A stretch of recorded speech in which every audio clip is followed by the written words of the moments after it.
Get your food. We're live, yeah. Oh, Right, okay. ladies and gentlemen, we are live. It's 8:30 on a Thursday night, and this is your weekly dose of Mauls, Balls and all. We are live through ruckdis.ie on YouTube and our very own Irish Rugby Banter page. I will also upload this later on to Spotify, so get watching. You're all very welcome tonight. I am joined by our fellow members, Mike Reedy, Dara Weston, and Claire Devaney. As you can see, I'm hosting for Peter Burke as he had something more important to be doing tonight. Right. No, we're he gonna- has man. He has man flu. He has Yes, man yes. flu.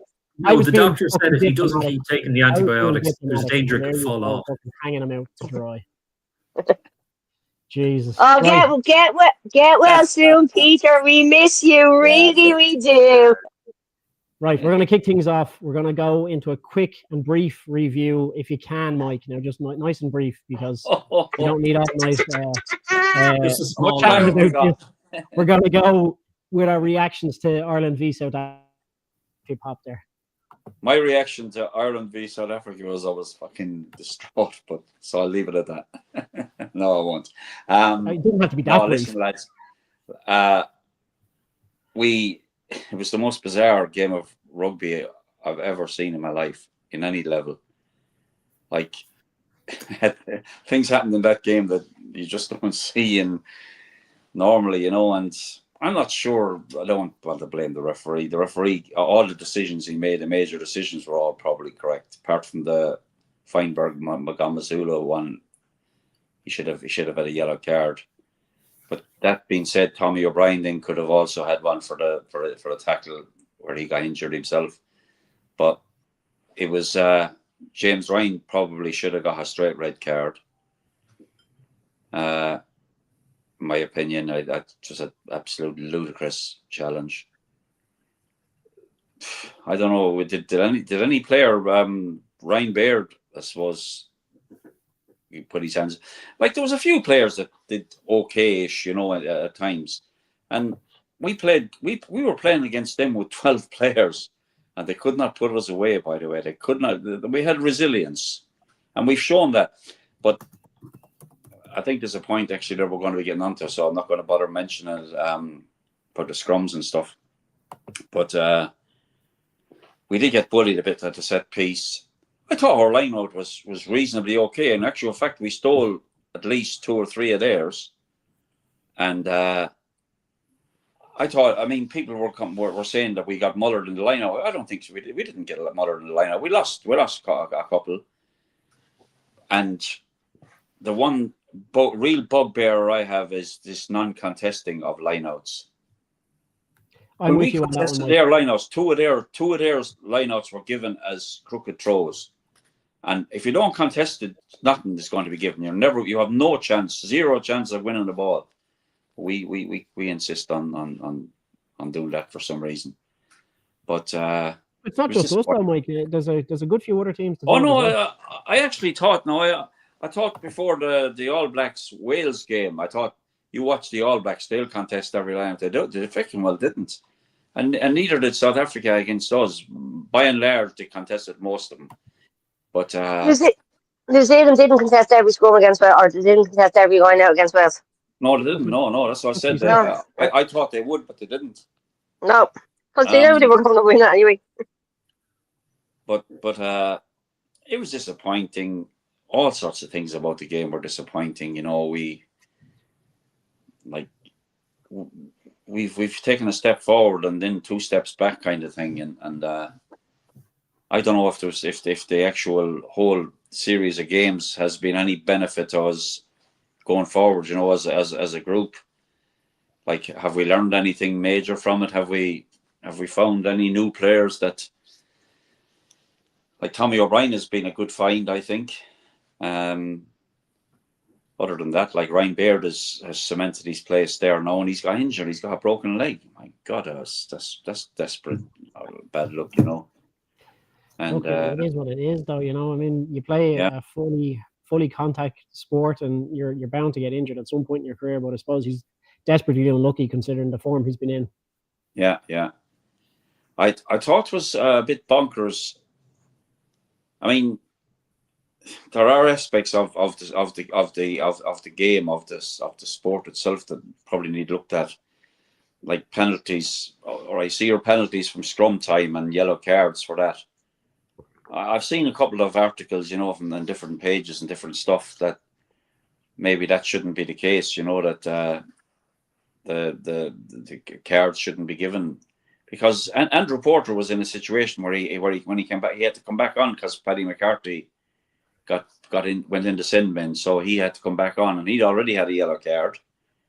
If he'd given away another, he could have actually got a red card if he'd infringed that another scrum. It's a bonkers kind of a situation to be in. Peter's just asked a question there. Would the panel agree with the media narrative that the ref was the 16th man for South Africa? No. Hell yes. Hell yes. Yes. This is what separates us from the SAFA fans. We don't blame the ref. Well, I'll tell you what. Look, I mean, I'll give you my perspective on it. Like, what is the ref supposed to do when your scrum is under that much pressure? Like, he there's no choice. Okay, take the Ryan incident out of it. Like, I think you're right, Mike. That should have probably been a straight red. But take that away. All the other penalties came from the pressure from the forward pack, either in the scrum or a maul or a ruck or anything like that. And when you paint a really bad picture for a referee, he's going to penalise it. So you can't really blame the ref for that. I don't think he was the 16. I won't blame the ref, but he should ref the two teams the same, and he didn't. I know you can't blame him. He didn't. You should, and Luke Pierce said that before. You should be reffing them all the same. He didn't. He didn't ref us the same. You knew that as soon as Sasha Feinberg, the card that should have been for Sasha Feinberg. Yes, all their cards were cards. I don't know what James Ryan was thinking doing the flying headbutt. I thought it was something out of WWE. It was literally like flying headbutt. I was like, okay, that's straight red. All their cards were cards. I've had people arguing with me. I was like, no, to get rid of all, they were cards. We can give out all we want, but we done the infringements, we done this, we done that. But he didn't ref South Africa the same. And what I'm going to say is, I watched the Scotland-Tonga game on Sunday, and it was exactly the same. They refed Scotland different than they refed Tonga. And I think World Rugby made a massive mistake having the referee, the TMO, the FPRO, and the two linesmen all from the one country. Normally you see what them. What the fuck was Ian Tempest doing? Why the fuck was Ian Tempest there? I thought he was like, has he not fucked? Seriously, has he not fucked up enough already this year? That No, we just say what we it just wasn't. It wasn't. How did he get through immigration in Dublin Airport? Like, how did they let him in? No, it wasn't Ian Tempest, lads. He wasn't. Well, he was TMO in one of the top games over the weekend. Yeah, in Paris. I tell you, does anyone know did Michael Carey get an escort home? Sorry, Claire, just there one sec. Are you done there, Mike? Or is there anything else you want to say about the game? Or no, go ahead there. I had other stuff that I was thinking, but it's okay. All right, Claire, go on. Give us your brief synopsis of the game. I already gave you my brief synopsis there when I interrupted Mike. Did we not do that already? Yeah, well, it's okay. Interrupt. Yeah, no. Well, okay, to reiterate, yes, our cards were cards. James Ryan was an idiot for doing the flying headbutt. Was the ref the 16th man? Obviously, we're going to go, oh, yeah, but he wasn't. But he should have refed them the same way as he refed us. And when the Sasha Feinberg, whatever your man's second name is, didn't become a card, that's when you kind of went, ooh. They're going to ref us different. We chatted about this on Monday night, right? And I reckon, right, because that was the first infringement or a penalty scenario, I think the referee was leaning towards, okay, I'm not going to do this because I don't want to be seen to be giving them a card this early. But then the reaction after James Ryan did Gary Ringo running in, I think, helped him dismiss that whole thing, because there was a big schmozzle there, and then that's when he went, I don't want any of that again. It's a penalty. Do you know what I mean? So would it have been different if Gary didn't do that? Yeah. Does anyone know if Carney actually made a home out of Dublin okay in one piece? Like, did he Did he get a guard? Did he get a guard escort from the Aviva all the way to Dublin Airport? Even though he's meant to stay under like arms, the ERU and the ARU didn't even carried them on carried them on their shoulders. We're not savages, Claire. We're not savages. There's a good comment in there from Lewis Patterson. Other than the yellow that Sasha should have got, I think Carly had a good game. Yeah, so I think. In fairness, we can. No. We could be that people that go, oh yeah, the refs are, and both of us do. The refs, this, the refs. It's not really. It's just banter. But he should have refed the two teams the same. And the Irish fans have nothing to complain about. They will complain. The cards, the getters of the god. The cards were the cards. Mm-hmm. Like they were technically cards. We shouldn't have got that many of them. We now have the unenviable title of being the most carded team in the game. Tonga tried to catch up on Sunday, but he didn't. Yeah, right, Derek. Go on. Go ahead. Ireland beat South Africa. You're morphing into a Monday night gang now between the Skull and the Guinness and talking about schmozzles. Like, what's a schmozzle? It's what the guy people call a fight, a scrap. Is it? Oh, okay. It's a great name. I didn't know that. Did you not? And you a good country? Oh, you've been out of the country too long, Mike. I've heard the term, but I didn't know in what context it gets used. Oh yeah, no, a schmozzle is a GAA scrap. But a load of hurlers would be beating the heads off each other with the hurleys. There's a bit of a schmozzle going on here now. Why did I think it was something with sparkles? Why did I think it was something with sparkles? Is it schmozzle? Sparkles, jazz hands. Moving swiftly on there. Moving swiftly on. Yeah, I would agree. The only thing I would say on the cards is I do think Porter is always halfway to a yellow, I think, because the refs just seem to have a negative picture of him. I mean, the guy would want Michelangelo to draw a bloody positive picture for refs to see him in a different light. I think, just with his size and that, it looks like he's kind of going in at an angle, but, so he's always, I think, at a disadvantage. You can't agree with, sorry, I just see your mother is agreeing that I should slag you about becoming a coaching Matt. He's going to get hard from this show fairly quickly. We just introduce you, and here we have Pauline Boland's son, Matt. I mean, there was a couple of positives to take from it. One of which wasn't Mac under a high ball. There wasn't great success with catching and holding the high balls. But look, he was able to kick back, etc. from there. So, I mean, it will be good to see Hugo back there.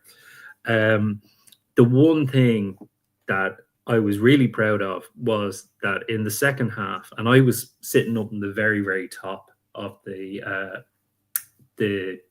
west or the east section, and literally on the last row up at the roof and surrounded by a load of Safa fans, like probably 100 of them at least. There must have been a load of clubs down the country whose members weren't ours driving up for a late match, and so they sold them.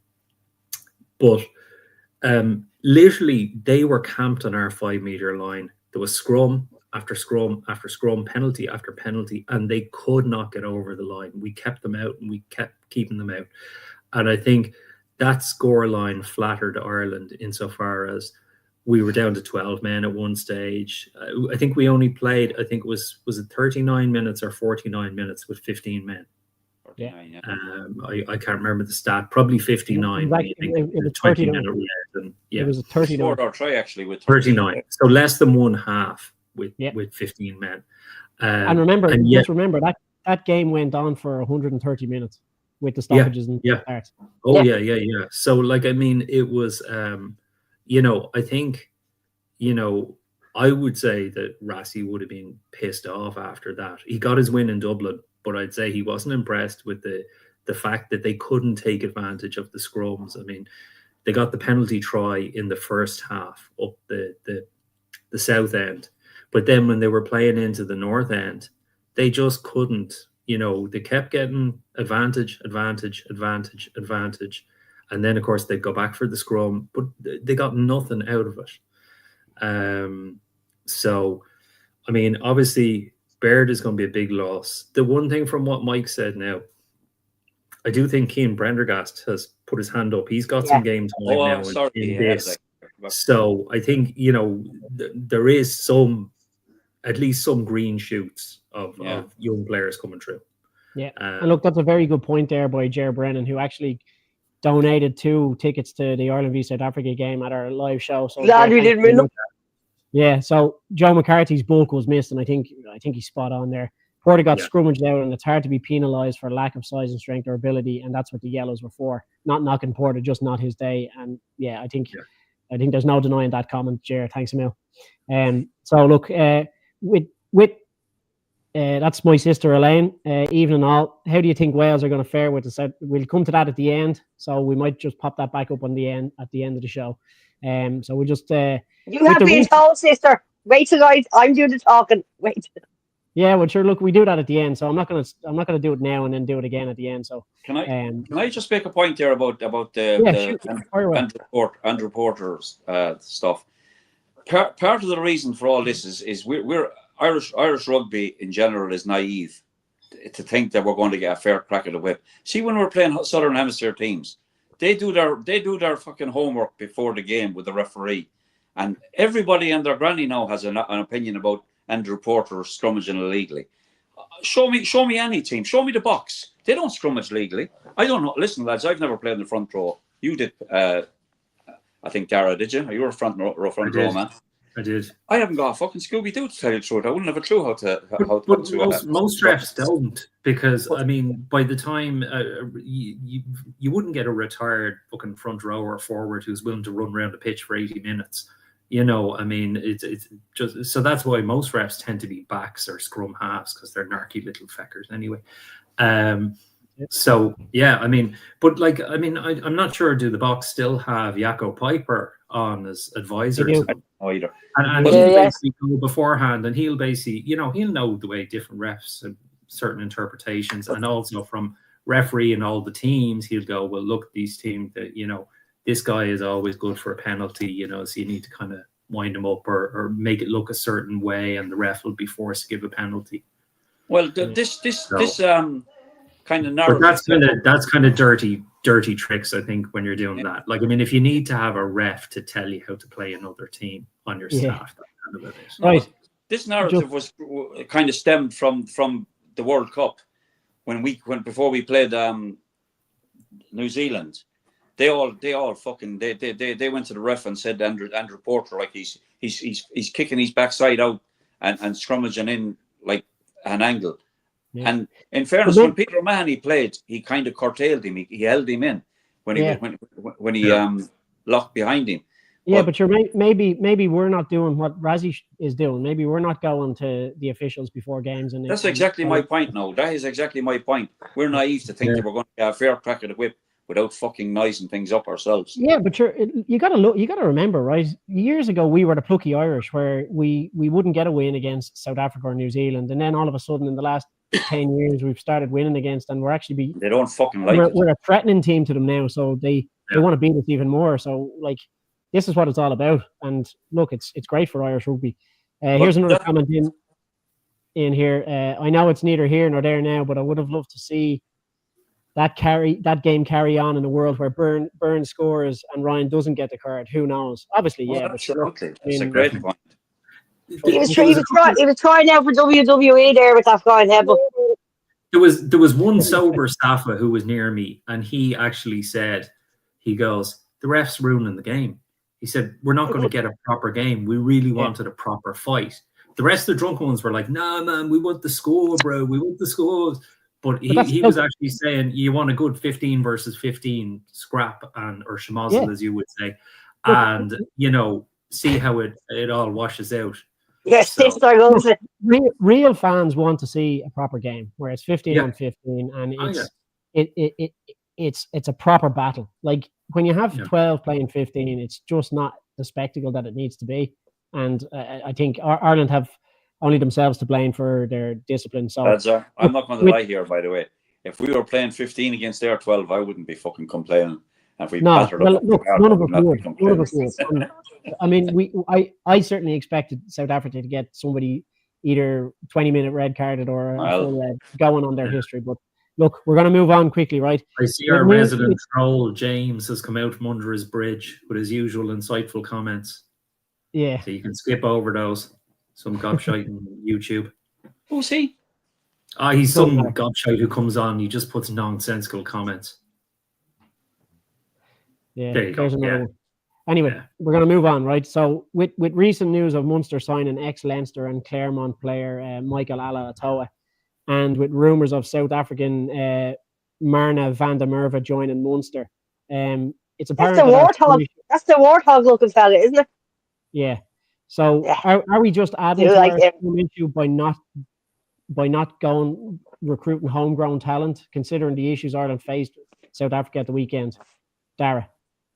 But like, if the talent's not there, you know, look at, you know, okay, we have, you know, as it is, we basically have backup. We have one backup for Porter and for Furlong. We've two. For Furlong, we've Beelum, and we've what's your man's name? The young lad. Clarkson. Clarkson. And then we've McCarthy. Basically, we've the other Leinster boy as well, on Loosehead, that was playing last year. What's his name? But I mean, like, we don't have the production line of we don't know. You know, props in any of the provinces. So I mean, you know, if you get hit with you know, injuries, you have to look at bringing somebody in. And I think this is what these two lads are. They're just injury signings coming in for the rest of the season. And then, you know, they might get extended if they have really good. But you know, all I'd say is, you know, keep Michael away from the ref. He's fond of an out red card sometimes. So Niall Steins, a few other rugby podcasts talk about the fan experience that don't get considered. Nobody wants to see 15 guys playing 12 guys, at least not rugby fans. Absolutely. If that gets you excited, you're not a rugby fan. You just like winning. There's also financial implications. Yeah, 52,000 people paid €200 a ticket, and none of them got value for money. The Irish outnumbered the Kiwis 5-1 in Chicago, and 5 minutes into the game, our best player gets a red card between fight and accommodation, tickets, etc. Yeah, look, I mean, absolutely. I think that's I'm glad. I'm actually glad I didn't. I'm glad I didn't go to I wasn't in the stadium for that game. I'm actually glad I didn't go to the pub either and watch it at home. The one thing about going to the game, and I was going in and they were selling the ref mics for €15, and I was like, €15? €15. How much literally, you don't realize in the stadium, you literally don't hear anything. You don't hear any of the action like the TMO waiting like that until it basically comes to the final decision, and then you hear the final decision. So there was at least 20 minutes of that game where the ref was talking to the TMO, and we were just sitting there scratching our backsides because, you know, without one of these ref earpieces, you couldn't actually hear what was going on. That would have been the time to run for a pint. Yeah, that would have been. I was at the very, very top of a steep staircase. Oh no! Yeah, I know. I done it at the Australia game. It was at the end of the match. There was a couple of the South Africans, and they were at that stage. They had feeds of Guinness, and then they were on Smirnoff Ice. And I was like, "Oh God!" If one of them takes a tumble down that staircase, he's ended up on the pitch. Like, you know. So, Claire, would you have the same opinion with Dara then? Claire? Sorry?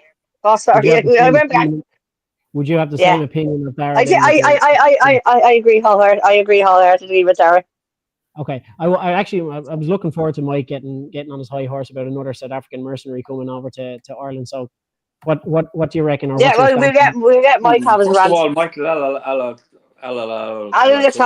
That's right. Anyway, he just had a stroke. I'm not being funny, lads, but I wasn't really impressed with him when he was at Leinster. I was not impressed with him at all. I thought he was good. I thought he was okay. I'm thinking, why the fuck are you bringing in someone like that? But short notice, Mike. You know, it's who's available. Well, I know, and do you know something, lads? Prior to Leinster signing Slimani last season, which I did. I went on a high horse about that, and I thought it was a fucking ridiculous decision. But it turns out it doesn't look as if it was, because, I mean, people in the know say the knowledge that he's bringing and the experience that he's bringing, and like to other props, is of major benefit. Now, I'm totally against fucking these mercenaries, but and I don't know about this Michael Ala fucking whatever his name is. Ala Toa. I hope he turns out to be a good, to be a decent enough. It's a tight head he is, isn't it? Hopefully he'll do a job. They need someone to do a job anyway. But then this is a Safa. What's he? He's a loose head, is he? But should have got Michael now and Marinus van der Merwe. Where is he? A tight head as well? I'm not too sure, to be honest with you. He's a prop anyway, but I don't know much about him either. But listen, he's a Safa. If he's a Safa prop, he can fucking scrummage. It seems to go with the territory for them. But like, I mean, Ulster signed the ginger-haired boy that from South Africa. What's his name again? The prop. Kitsoff, yeah. And he wasn't great. That actually didn't turn out fucking. I mean, like, he was an established fucking Springbok, and it didn't turn out to be a great signing. But sure, he ended up retiring from an injury, a neck injury. Yeah. Anyway. Yeah. He was like millimeters away from being paralyzed for life. All things being equal, I would be much prefer if we reduced all our own players for every position, because see all this. I mean, I'm not in favor of this old adage where we've benefited majorly from it ourselves, like with Gibson Park and Lowe and well, not Mac Hansen, because he's obviously, but Bundy, like, you know, players.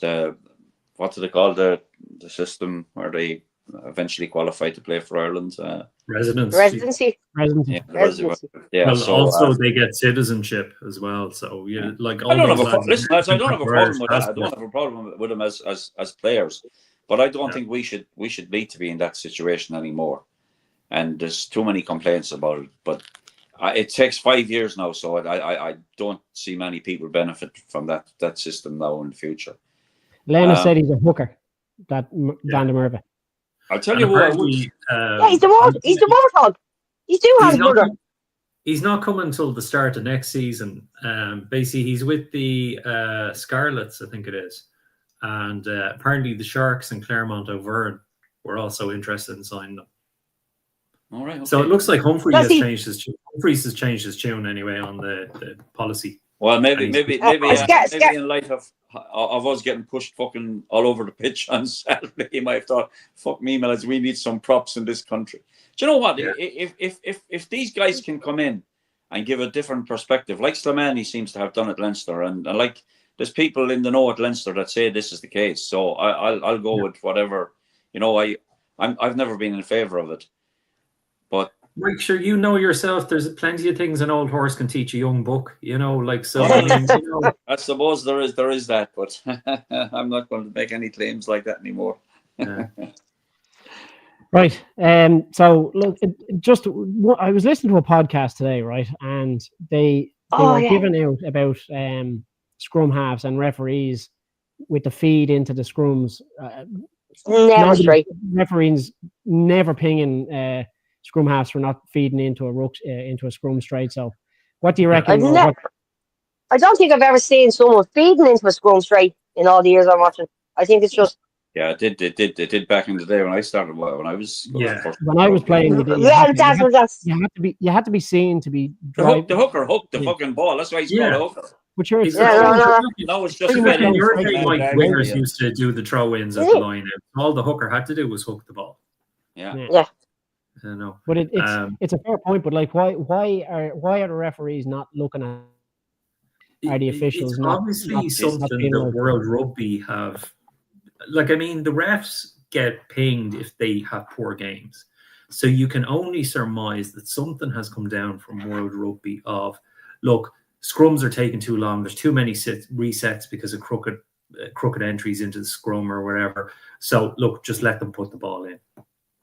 And and that basically turns it into put the ball in and turn it into a shoving contest. Yeah. But like it's ridiculous because I mean, you know, where it was that sometimes, you know, when I was playing front row, the ball would glance the back of the hooker's shoe on its way to the second rows. Jesus, now the ball's nearly going back to the number 8. What's it's going straight back? The hooker is getting nowhere near it.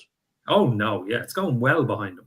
Oh yeah, it's going. It's not like it's going straight like, to the 8. Yeah, it's going straight to the 8. Yeah, at the back. Yeah. So, but the thing is, like, I mean, they have to at some stage. They either have to amend the law to say that you don't have to put the ball in between the 2 front rows, or they have to start enforcing it. That's you know, there's no point in having a law on the books and it not being enforced. Either let people know what's going to happen and rescind the law or change the law, you know, reword it, because it does make a mockery of it. The fact that, you know, you can clearly see it being fed into the second rows and even sometimes to the 8, and it's never pinged. Yeah. And let's be honest, World Rugby, right, changing the laws, they do it for so. Yeah. Maybe we should start a petition to them. That very much depends, Claire, on who's making the request for laws to be changed. Didn't they change the law? Did they change the law because England got screwed in the match by a couple of years ago? Remember, was it Japan or someone or Italy? They were playing Italy.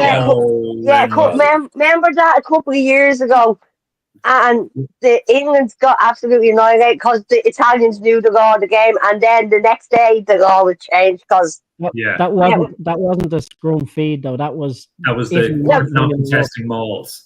But I'm just saying they can change the laws like that. Well, look, a cynical person would say that the whole idea of the 20-minute red came about because the New Zealand captain got sent off. 100%. Oh yeah. You know, so, but that'd be only a cynical person. Yeah, never really, and we're not cynical at all. No, God no. Yeah. So look, news. Oh, here we go. Here's John H from YouTube. Alato's bang average for Leinster. Can't see that he would be any better in Munster. I would agree with that. What are your thoughts? But here's the thing. You say that Snyman was bang average in Munster if he even got on the pitch in Munster. And he came to Leinster and he's been... That's not true. He never played. When he played all right. Yeah, but he only played 4 games because for some reason Munster kept injuring him. That was the issue. But that's what I'm saying. But when he came to us, he's brilliant. Like. Yeah, but maybe it's just a case of the setup is better or the coaching. It's a Munster thing. It obviously has to be the difference between like the coaching ticket in Munster and Leinster that they're getting the better out of players. I don't know. I can't tell. Anyway, here's Bevan. I asked a question of why aren't Munster using the academy THPs as they have 2. Why aren't they throwing them into the mix as well, as they are both third year, so need exposure to the senior team and end of the season over foreign players? Just my opinion. I mean, the one thing I would say on that, Bevan, is, I mean, in the scrum, generally in other parts of the game, you know, in the back line, you can have a young player and you can have a player who's 6 years older, and you know they're equally matched. But in the scrum, if you haven't played at the highest level, you don't have all the work arts, and so the opposition front row will just take you apart, and you could get seriously injured. And the other thing is, these lads probably won't have as much bulk on them if they're in the academy. You know, you wouldn't know, depending on their age. But look, you know, I mean, it may be the case that, you know, they bring one of them in every so often when Alato is you know, gets a game off or something, or they start appearing as subs for him. Well, but, is he Samoan? You know, but Australian. Tongan or what? He's Samoan, I think, isn't he? Yeah. Well, they're Australian of Samoan heritage. Yeah, sorry, yeah. The brother plays for Australia. Yes, yeah.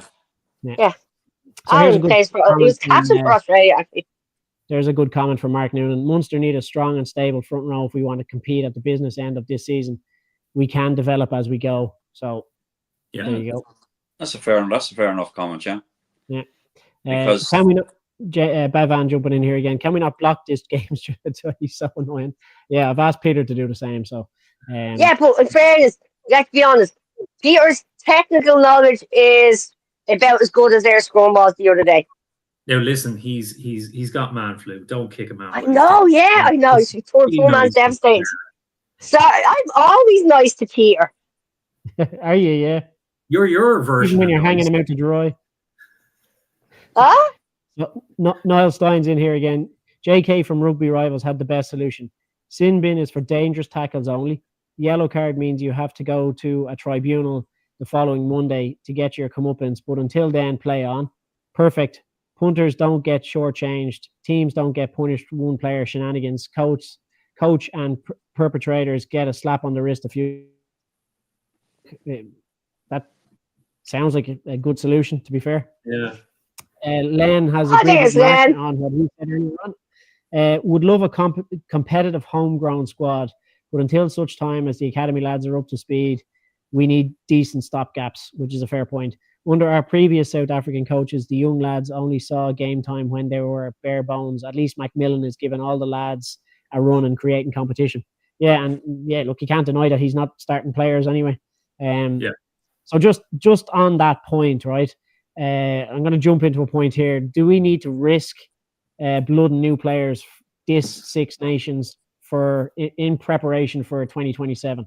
Mike Reedy. Well, ideally, yes, we do. But the realism is it's not going to happen in a million years. Lads, we have to realise the Six Nations is our bread and butter, and the IRFU will not risk. Bread being the operative word. Yes. Mm-hmm. They will not risk us not doing, like, we didn't do as well as they wanted us to do in the last Six Nations. It cost, we had a point on a show a couple of weeks ago where they were talking about the finances. You know the figures, Dara. That the losses, or it wasn't a loss as such, but the downturn in the revenue on year was something I think it's 4 million or something like that. It's the implication of coming third as opposed to winning it or getting a Grand Slam, or even coming second. We came third last year, didn't we? Yeah, but we did. That's it. There's more money in the Six Nations than there is in the World Cup.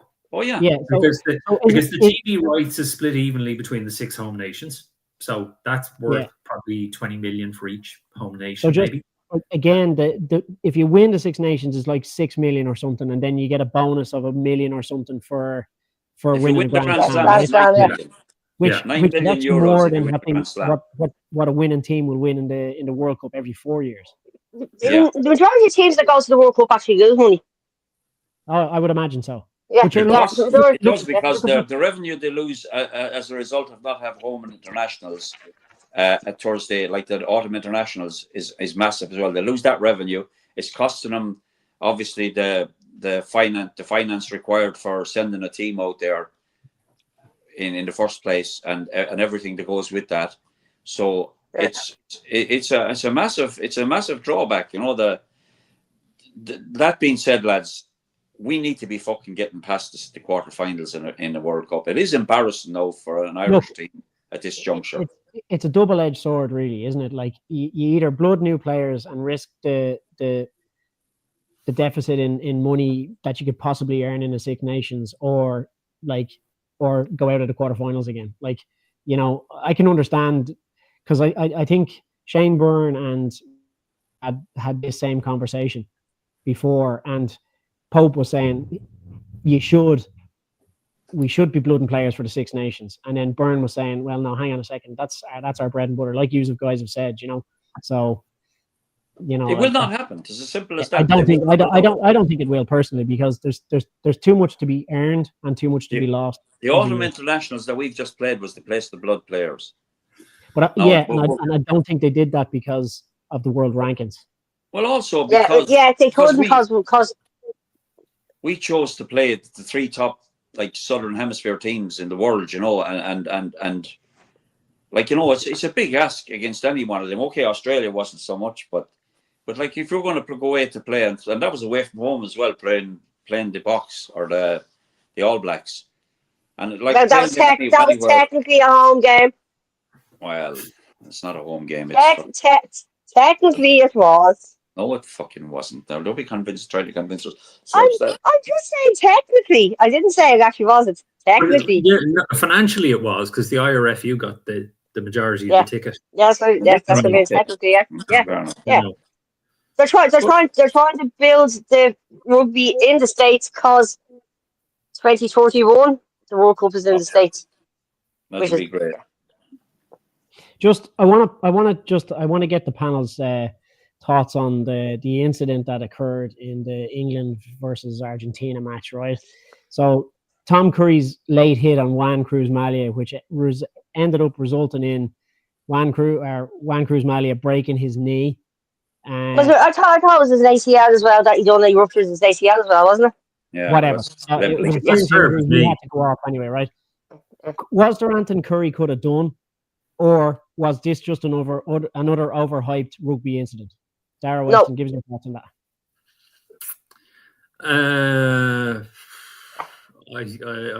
I think the whole anger and stuff stemmed from Curry's reaction after it. That he was very flippant, and then there was the Argentinians came around, and then there was the schmozzle down the tunnel with Felipe, Dr. Phil. So had it just been a rugby incident, that would have been grand.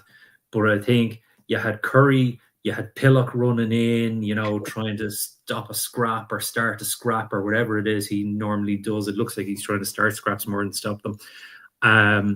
So I think then that turned it kind of a bit nasty. But yeah, look, I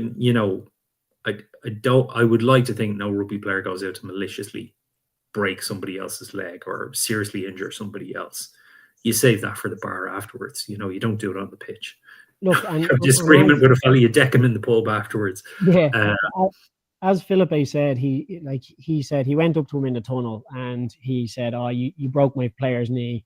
And Tom Curry's reply was "fuck off," right? And then it just kicked off from there, right? Yeah. Which then ended up with Felipe calling him a bully, right? I was under the impression, and so have a lot of people, that that's a back rower's job, is to be a bully on the pitch. So yeah, but apparently he shoved Dr. Phil in the chest and basically shoved it away. So that kind of thing is just bully stuff, That's different enough for him. Tom Curry went off the pitch to get away from all the shenanigans that was happening. And yet, to be honest, Dr. Phil was after having a go at people in the stand before this incident with Tom Curry. When Dr. Phil was leaving after this incident, he was going down the tunnel and he was arguing with people at the side of the tunnel and the crowd.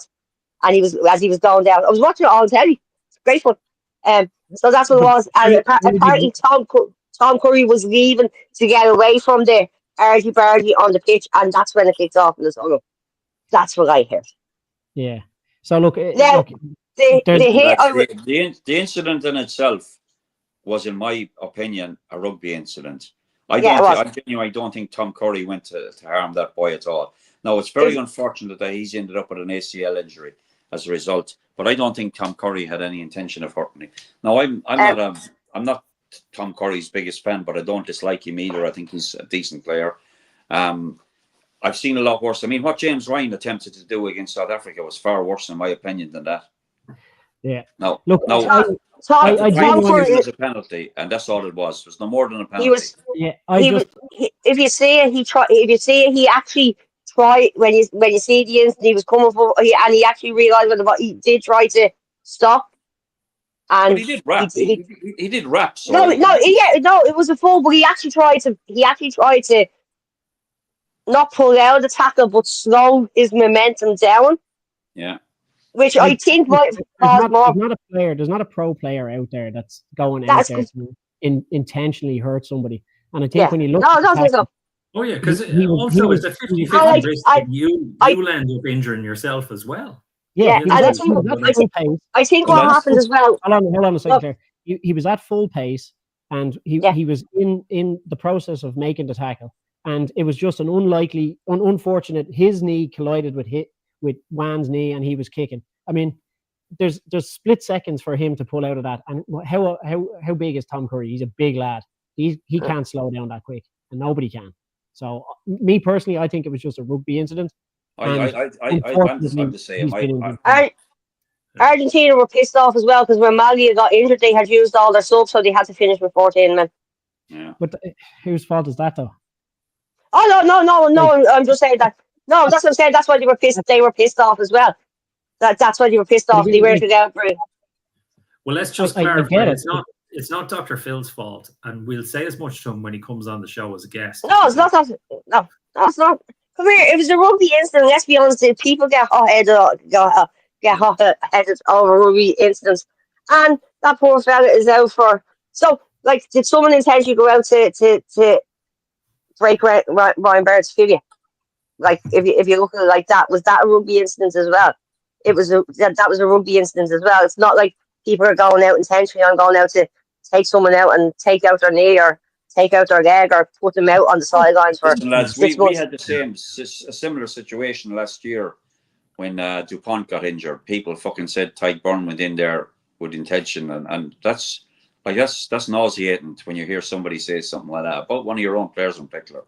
But like there was allegations made by the French head coach. Galtier said after the fucking game, that was a thuggery and whatever, and like that's wrong. I don't think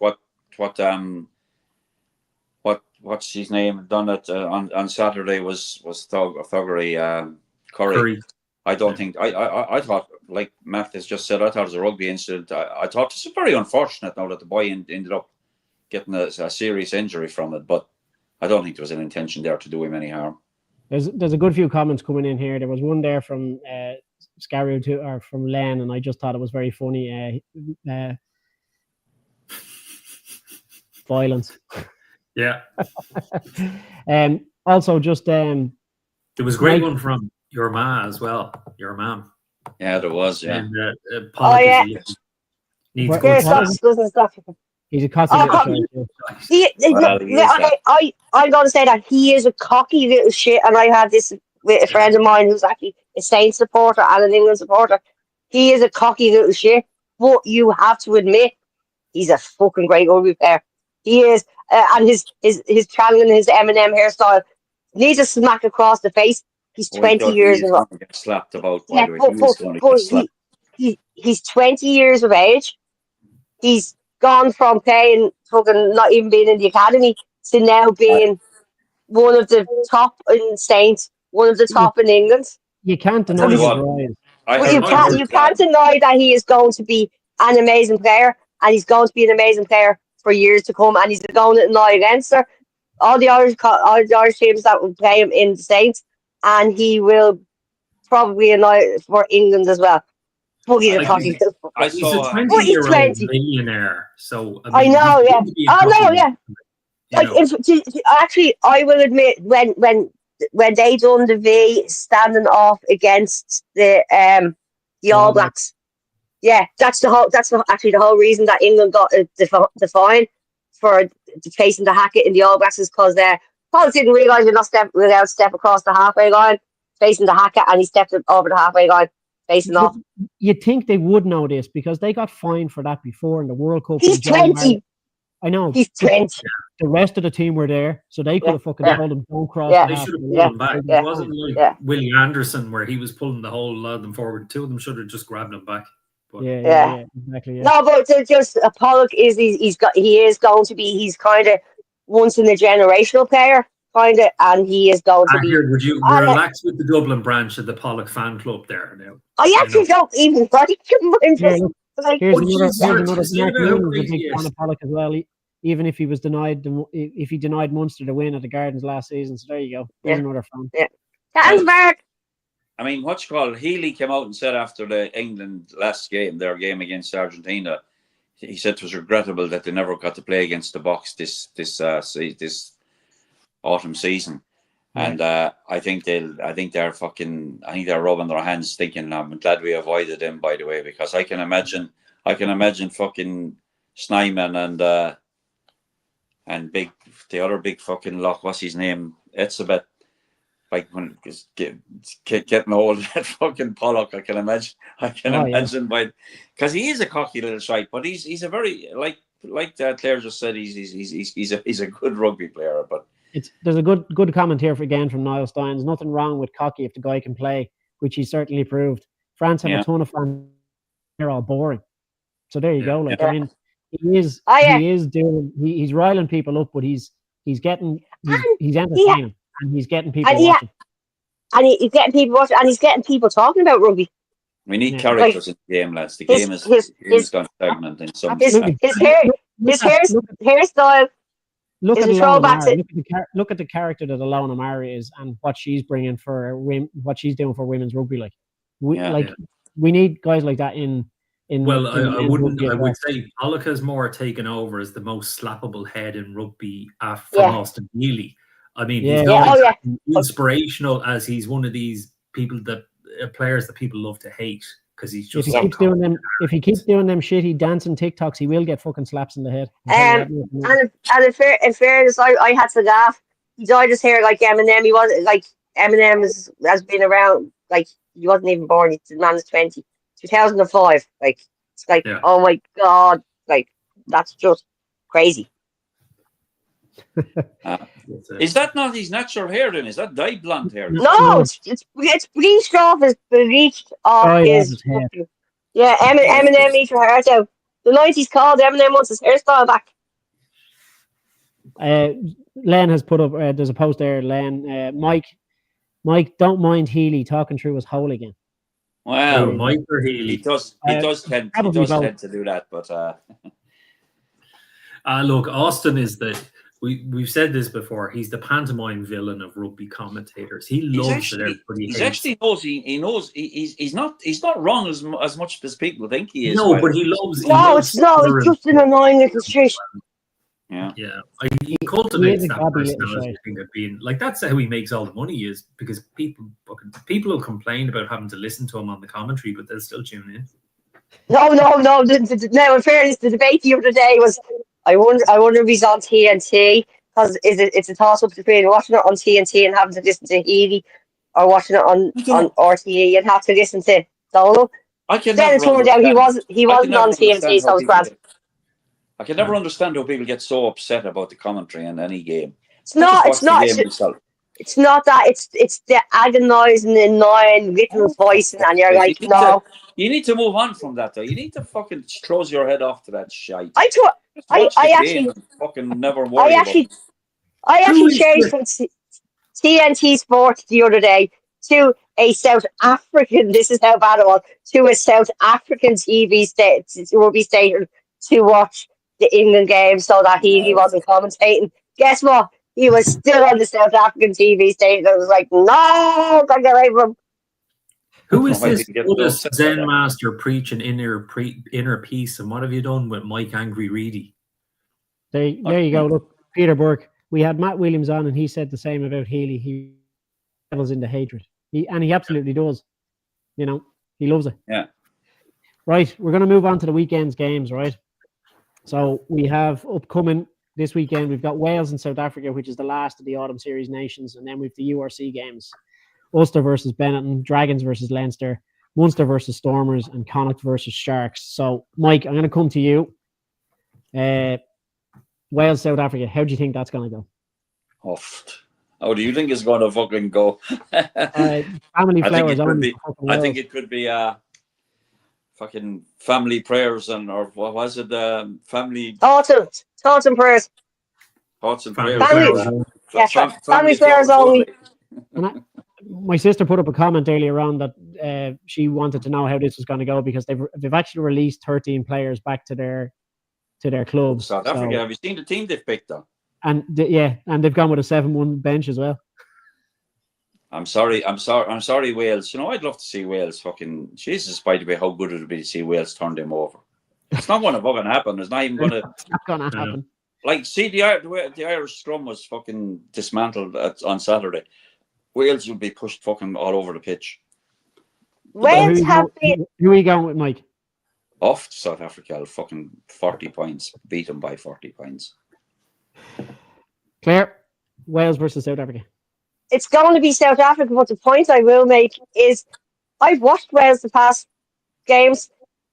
They there's glimpses, and I know this sounds terrible, there is glimpses of the old Wales that were Grand Slam winners coming back. There's glimpses of it. Like last weekend, there was very good glimpses of it. Even the weekend before, there was glimpses of it. They're starting to come now. I don't know what the WRU, all the shit with the WRU going from 4 to 3 and taking things out, what it's doing for the morale of Welsh rugby. But there's glimpses, and Jack Morgan, terrible that he broke his hand or broke his shoulder. He's a he will be the future Alan Wynne Jones of Wales. So you're going South Africa. Are you going to do? I'm going to do a South Africa. Thoughts and prayers with South Africa, family prayers only, and like we'll all go into mourning on Sunday and wear the Black Wales jersey. Maybe you should wear the Black Wales jersey instead of the red one, just like pre-mourn. I'll never wear another fucking team's jersey. I do. My name isn't Danny Brosnan. Yeah. No one ever. You're never going to live that down, Brosnan. Wales are going to get fucking slaughtered this weekend. I know that. No, they're going to get absolutely. They are going to get slaughtered. Wales by 10, Niall Steins. And Jesus, I love your optimism, Niall. Wales by 10. Jesus, best of luck. Right, Dara. What are you going with for that match? I think I agree with Claire. I think give it another 2 years maybe, provided WRU don't completely screw up with the shrinking of the clubs, and Wales could be back as contenders again. They're definitely on an upward trajectory, but I can't see them winning against the Box. So yeah. I would say Wales to lose. But, I don't think it'll be a cricket score that the Box will put up against them. No, I hope you're right. Yeah. Well, look, Tom Rogers hat-trick against the All Blacks, eh? How about that? A record, and that's the most points they've ever scored against New Zealand. So that's a good sign. They were right in that game, by the way. 21-24, they were right in the game, and then it all went fucking pear-shaped. Yeah, well, sure. Look, Dara, I'll come to you first. Ulster at home to Benetton. Len's saying your ma's locked. I would say your mum on the sauce. I would say Ulster. I think home advantage. Benetton. Yeah, I would say Ulster. Go for it. Okay. Claire. Ulster. Mike. Yeah, I'm going to go Ulster. Home. Like I said, home advantage. Okay, excellent. Next up, then we have Dragons versus Leinster. Leinster away. Mike, how do you think that's going to go?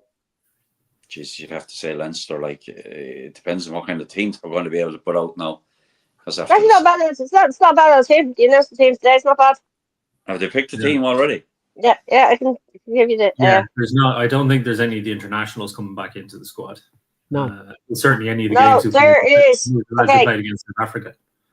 Boyle, Gus McCarthy, Clarkson, Deeney, Dermot Mangan, Sherrocka, Deegan is captain, Penny is 7, Gunn is 8, Gunn is 9, Harry Bourne is 10. Larmore is back on the wing at 11, Froggy is 12, Cooney is 13, Kenny is 14, and Jimmy O'Brien is 15. Grand. I think moving on. Claire, Leinster or Dragons or Leinster? Leinster. Because the Dragons haven't been great this season or the previous season before that. Dara, Dragons or Leinster? Leinster. Excellent. I'd say by 3 scores. We have Munster at home to the Stormers. Dara, how do you see that one going? So the in-laws are currently staying in the house with us. So I have 3 Cork people in the house. So I would think Munster are going to retain their unbeaten run in the URC.